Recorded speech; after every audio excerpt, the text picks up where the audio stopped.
자, 이 상처 공유라는 말은 사람들이 이해를 잘 못해요. 상처가 공유된다 그러면은 상처를 서로 주고받으면서 상처를 점점점 키우는 거, 누구나 다 그렇게 쉽게 생각합니다. 그런데 여기에서 이 상처가 공유된다는 의미를 정확히 보면 상처가 함께 공감되고 있다는 뜻이에요. 공감. 결국은 뭐냐면 공감 능력은 남자에게는 없어요. 그러다 보니까 남자에게는 상처라는 개념이 없어요. 스트레스를 얘기하면서 재밌어해요. 그래서 스트레스 얘기하면서 힐링을 하는 겁니다. 그런데 여자는 상처를 이야기하게 되면 이 상처에 관련되는 게 뭘로 들어갑니까? 이 이야기한다는 얘기는 표현이에요. 이야기는 표현이고 이거를 상대방은 인식을 하게 되고 그 다음에 인식했던 거를 자의적으로 해석을 해서 다시 내가 해석을 하죠. 뭘 가지고? 내가 가지고 있던 기억을 근거로 해서 인식되어 있는 것과 기억을 결합을 해가지고 다시 요거를 뭘로 합니까? 표현을 합니다. 표현을 하게 되면은 이 상대방은 또 마찬가지로 인식을 하게 되는데 여기서 기억을 이 사람이 가지고 있는 기억으로 인식되어 있는 걸 자의적으로 해석을 해서 또 표현을 합니다. 이걸 우리는 상처 공유라고 해요. 자, 그런데 재밌는 현상이 있죠. 인식되어 있고 기억되어 있어요. 그리고 자의적으로 해석합니다. 어차피 상처죠. 어차피 상처예요. 없던 것도 만들어내요. 여기서 이 사람은. 여기서 이만큼 10만큼 표현하면 여기는 이 사람이 예를 들어 상처를 나에게 10만큼 가지고 있어. 그러면 인식이 얼마나 됐죠? 10만큼 됐죠. 그리고 난 다음에 요 10만큼 받은 거에다 내 10만큼 결합을 해서 표현을 20만큼을 합니다. 자, 그러면 요 사람에게 20만큼 딱 들어갑니다. 그러면 여기에 얼마나 들어왔어요? 20만큼 들어왔죠. 그러면 이 사람 기억에 얼마큼 있어요? 원래는 10만큼 있었잖아요. 그러면 결합되면 그 다음에 표현할 때는 30만큼 됩니다. 이게 몇 바퀴 돌면 어떻게 될까요? 생각보다 꽤 커지죠? 그러면 뭐 하러 간 거예요? 수다 떨러 가긴 갔는데 상처가 점점 커져요. 그런데 상처가 점점 커지는데 이 사람도 뭐라고 생각을 합니까? 후련해요. 왜? 표현했으니까. 내가 가지고 있다가 막 눌러놨던 게 탁 터지니까 확 표현하고 나니까 후련해요. 그리고 여기에 얼마만큼의 상처를 가지고 있습니까? 한 1000만큼 가지고 왔다고 쳐요. 그럼 이 사람도 상처가 어느 정도 돼 있을까요? 1000만큼 돼 있겠죠. 후련해요. 신기하죠? 상처는 1000만큼 10에서 1000으로 커졌는데 후련해. 그리고 집에 갑니다. 이제 집에 각자의 집으로 갑니다. 요 1000만큼이 어디서 태어나올까요? 집에 가서 아이들이 또는 남편이 누군가가 예를 들어 결혼을 안 했다. 집에 갔더니 아빠가 나한테 조금이라도 스트레스 하나가 탁 들어오면 어떻게 될까요? 들어오면 여기도 1000만큼 표현하게 되고 여기도 1000만큼 표현합니다. 누가 죽어요? 엄하게 가족들이 죽어나가요. 그래서 분명히 집에서는 상처 생길 일이 그렇게 많지 않았는데 결국은 공유가 되다 보니까 상처가 기하급수적으로 늘어나는 거예요. 그래서 상처 공유하는 사람들은 이상하게 누가 많습니까? 친구가 많아요. 상처 공유하는 친구들이 생각보다 많습니다. 그래서 상처를 점점 키우죠. 자, 이게 여러분들도 똑같아요. 그러면 상처를 이야기 안 하면 되지 않습니까? 라고 얘기를 해요. 맞아요. 상처를 이야기 안 하면 돼요. 그런데 이 상처 공유라는 놈은 아주 신기하게도 뭘 갖습니까? 표현을 합니다. 표현은 뭘 기준으로 갑니까? 내 기억을 기준으로 표현을 합니다. 기억을 기준으로 가요. 그래서 있는 사실을 그대로 자, 그러면 감정을 안 담으면 되잖아요. 그죠? 그래서 내가 어제 뭐 이런 일이 있었다 뭐 있었다 이야기를 하잖아요. 사실에 관련된 이야기를 그냥 상처로 표현 안 하고 사실을 이야기합니다. 그리고 표현을 하죠. 근데 이 기억 속에 사실과 뭐가 담겨 있어요? 여기에 감정이 담겨 있어요. 이야기는 안 하는데 얘가 작용을 합니다. 근데 이 상대편은 뭐를 받습니까? 인식을 하죠. 사실이 인식으로 들어옵니다. 그죠? 그러면 이 사람은 여기에 또 뭘 가지고 있어요? 기억을 가지고 있죠.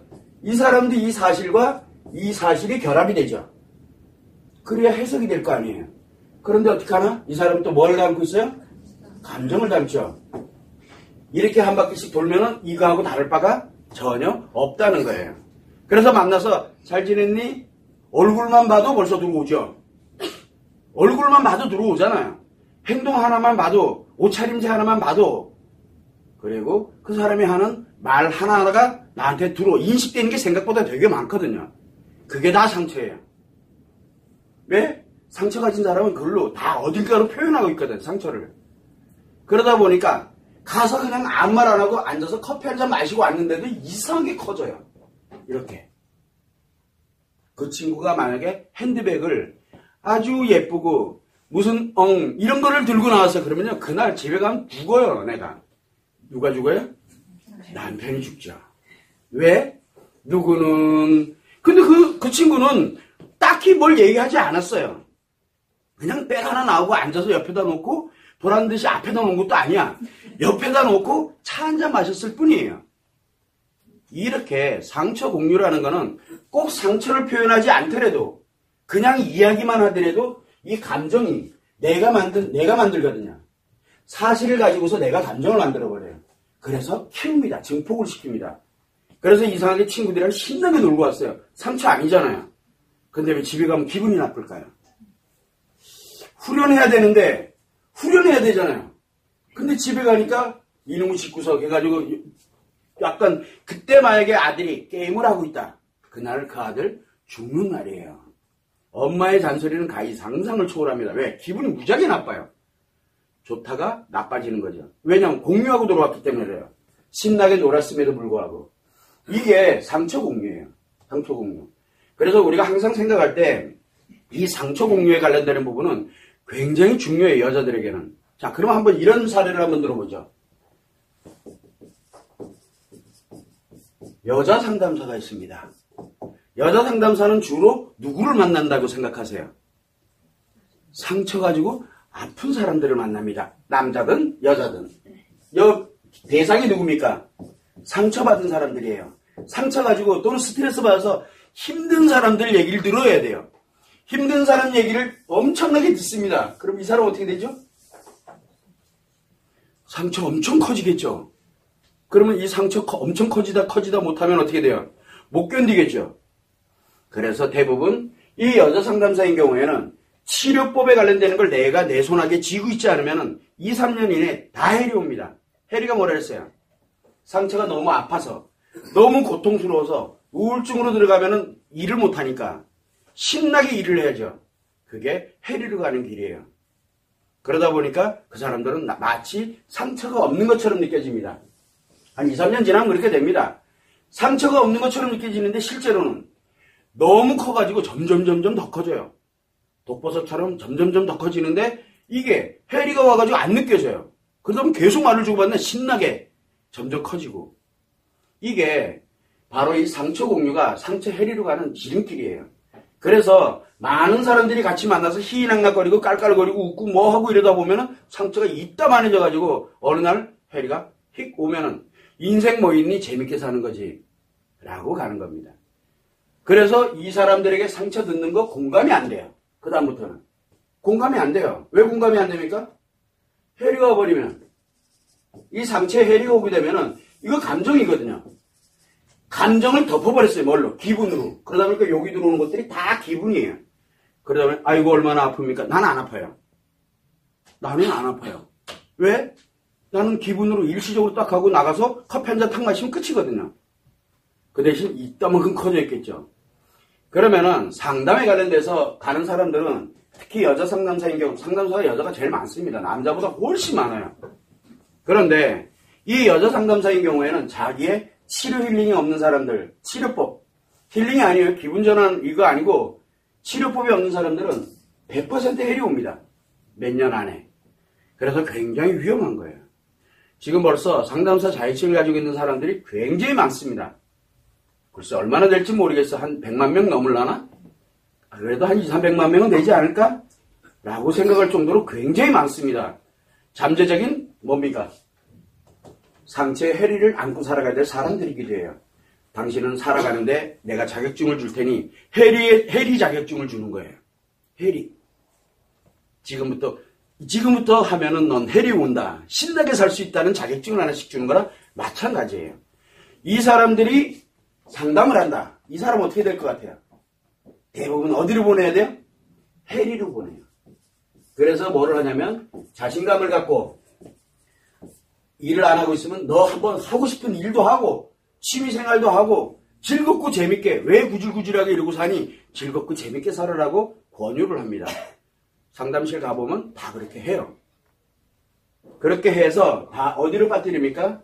해리로 빠뜨립니다. 그러면 이 사람은 이미 해리라는 얘기예요. 해리들은 해리 만드는 걸 잘해요. 해리를. 그래서 멀쩡한 감정 가지고 있던 사람 다 해리를 잡아놓고 그리고 치료했다 그래요. 왜? 안 아프니까. 대신 상처는 점점 키우죠. 그래서 우리가 항상 생각할 때 이 상처의 감정을, 이 상처를 공유한다는 것은 굉장히 위험한 일이에요.